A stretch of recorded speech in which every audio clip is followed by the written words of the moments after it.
భారత ఓపెనర్ అయిన అభిషేక్ శర్మపై ఇంగ్లండ్ మాజీ ప్లేయర్ అలిస్టర్ కుక్ ప్రశంసల వర్షం కురిపించాడు. తన టెస్టు కెరీర్లో మొత్తం కొట్టిన సిక్సర్లను అభిషేక్ శర్మ 2 గంటల్లోనే బ్రేక్ చేశాడని ఇంగ్లండ్ మాజీ ప్లేయర్ కుక్ అన్నాడు. కుక్ 161 టెస్టుల్లో 11 సిక్స్లు కొట్టగా 92 వన్డేల్లో 10 సిక్స్లు కొట్టాడు.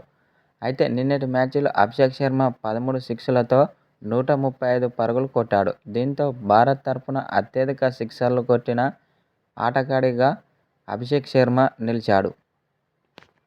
అనంతరం అభిషేక్ శర్మ బ్యాటింగ్పై ప్రశంసల వర్షం కురిపించాడు ఇంగ్లండ్ మాజీ ప్లేయర్ అయిన అలిస్టర్ కుక్.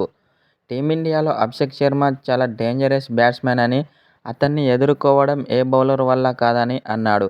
ఎందుకంటే అతడు క్రీజులో ఉంటే మాత్రం సిక్సర్ల వర్షం కురిపిస్తున్నాడని అన్నాడు.